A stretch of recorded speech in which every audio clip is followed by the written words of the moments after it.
Dear lovely soul, if life feels a bit upended right now, you're not falling apart. You're right on time. The end of the year has this funny way of shaking things loose, revealing what no longer fits, exposing what you've been tolerating, and showing you exactly where the friction is. Maybe it's the meetings that drain you. Maybe it's the yeses that should have been nos. Maybe it's the way you've been showing up that worked in January, but feels exhausting now. Or maybe it's something simpler. You open your closet full of perfectly good clothes and think, I have nothing to wear. And that's not about the clothes. It's about who you've become this year. And what you're really feeling is the gap between who you've become and what you're still putting on your body.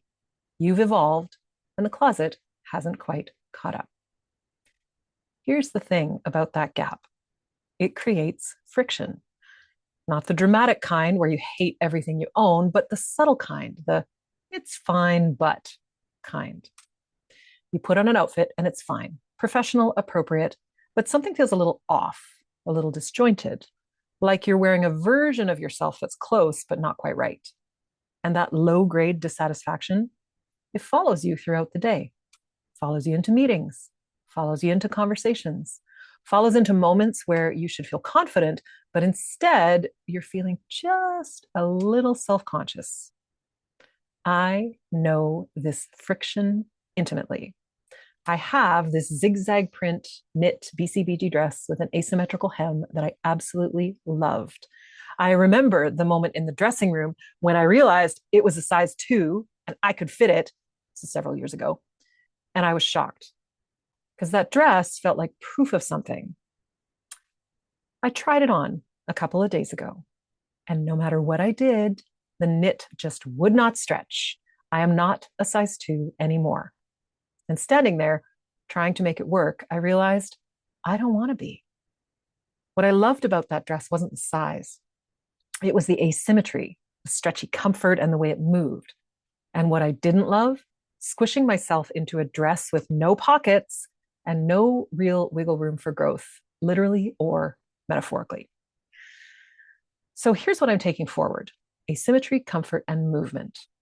And here's what I'm shedding: the idea that I need to shrink to be worthy of the clothes that I love. If everything feels like it needs to be different, but you're not sure where to start with the mirror, literally. What makes you feel like yourself? Not performing, not approximating, but actually you. And what's still hanging in your closet from a version of you that you've outgrown? The woman who dressed to fit in, who chose fine over yes, who was so busy getting it right that she forgot to make it hers. Simple is the way forward.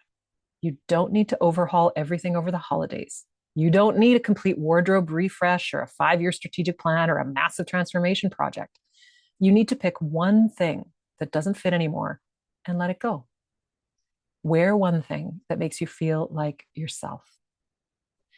I spent all of 2025 making my work more complex than it needed to be, trying to explain all the layers, honor all the depth, honor the nuance, make sure everyone understood it wasn't just about style. And you know what I learned? The complexity was costing me. It made it harder for the right people to find me, harder for them to say, yes, that's exactly what I need. So here's my commitment for 2026 and my invitation to you. Keep it simple.